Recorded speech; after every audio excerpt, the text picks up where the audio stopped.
तो hello guys, आज हम लोग पार्ट 21 पढ़ेंगे। तो पहला वर्ड है स्पर। इसका मतलब होता है स्टिमुलेट, मतलब किसी एक्टिविटी को या किसी डेवलपमेंट को इनकरेज करना कि वो जल्दी से जल्दी हो। तो एक तो फुटबॉल लीग, एक तो फुटबॉल टीम है टॉटनहम स्पर, तो उससे याद कर सकते हो।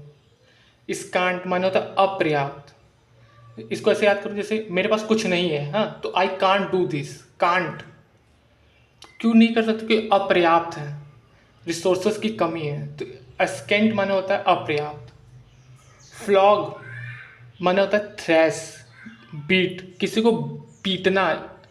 तो फ्लॉग मतलब ऐसे होता है। तो इसको फ्रॉग से याद कर सकते हो।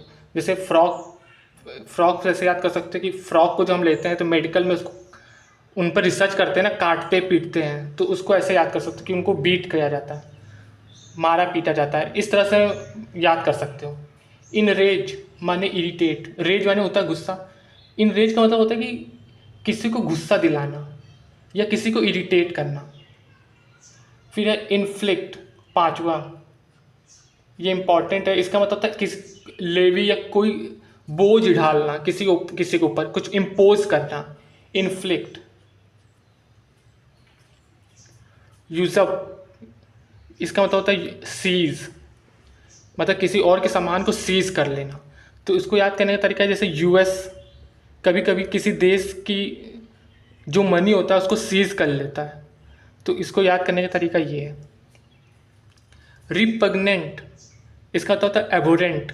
और हमने एक पार्ट में पढ़ा था कि एबोरेंट कैसे पढ़ा था कि आप मान लो भोर में किसी से रेंट लेने जा रहे हो, तो ये बिहेवियर कितना डिस्कस्टिंग है ना। वो लोग सो रहे होंगे तो आप डिस्टर्ब कर रहे हो। तो रिपग्नेंट मतलब ये वही होता है, एबोरेंट। फिर मेलाडी, अ सीरियस प्रॉब्लम। तो मेलाडी, इसको ऐसे याद करो जैसे एक तो ऐड आया था ना, मेलेडी इतनी चॉकलेटी की होती है। तो ये कोई कोई सीरियस प्रॉब्लम है क्या, हम क्या करें ये जानकर।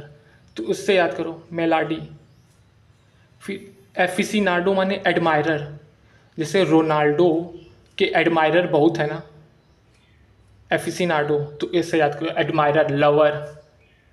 प्रेगमेटिक, इसका मतलब होता है प्रैक्टिकल, जैसे प्रेगमेटिक, इसका मतलब होता है प्रैक्टिकल। अब इसको आप बताइए कैसे आप याद कर सकते हैं इसको। Thank you.